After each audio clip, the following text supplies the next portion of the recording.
Hello friends, ഇന്ന് മഷി കളയുന്ന വിദ്യയാണ്.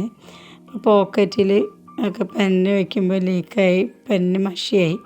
ഞാനത് കളയാൻ വേണ്ടിയിട്ട് ഒരു പെപ്സി ഇരുന്നിരുന്നു. പെപ്സി തേച്ച് കുറേ നേരം വെച്ച് കഴിഞ്ഞിട്ട് ഡിറ്റർജൻറ്റ് ഇട്ട് കഴുകിയപ്പോൾ നന്നായിട്ടത് പോയിട്ടുണ്ട്.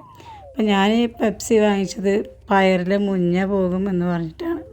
പക്ഷേ ഇത് തെളിച്ചിട്ട് മുഞ്ഞയൊന്നും പോയില്ല. മുഞ്ഞ പിന്നെയും വന്നു. പയർ മുഴുവൻ ഉണങ്ങിപ്പോയിട്ട്.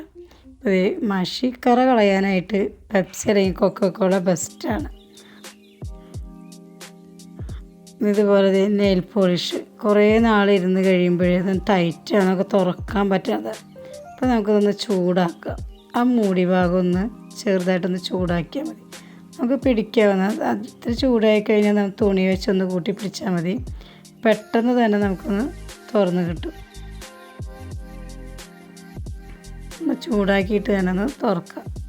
ഇതുപോലെ ടൈറ്റായ പാത്രങ്ങളും ചൂടാക്കിയാൽ നമുക്ക് പെട്ടെന്ന് തന്നെ തുറക്കാൻ പറ്റും. കണ്ട, തുറന്ന് കിട്ടി. ഇനി നമുക്ക് പലർക്കുള്ളൊരു പ്രശ്നമാണ് ചെവി ചൊറിച്ചിലല്ല. ചെവി ചൊറിയുമ്പോൾ നമ്മൾ പലതരം സൗണ്ടൊക്കെ ഉണ്ടാകും. അപ്പോൾ അതില്ലാതിരിക്കാൻ നമുക്കൊന്ന് ഇങ്ങനൊരു സൂത്രം ചെയ്ത് നോക്കാം. ഞാൻ ചെയ്ത് നോക്കി വിജയിച്ചതാണ്. ഇതുപോലെ ഒരു ഫ്രൈ പാൻ എന്തെങ്കിലും വെച്ചിട്ട് ഒരു തുണിയൊന്ന് മടക്കിയിട്ട് ചൂടാക്കുക. നമ്മൾ പൊള്ളാതെ തന്നെ ചെയ്യണേ. പൊള്ളാതെ നമുക്ക് നമ്മുടെ ശരീരത്തിൽ വയ്ക്കാവുന്ന ചൂടേ പാടുള്ളൂ.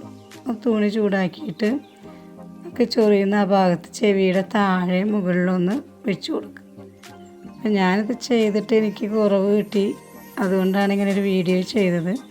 ഇഷ്ടപ്പെട്ടാൽ നിങ്ങൾ ലൈക്ക് ചെയ്യുക, സബ്സ്ക്രൈബ് ചെയ്യുക. ഇതുപോലെ ഒന്ന് ചെയ്ത് നോക്കൂ കേട്ടോ. 100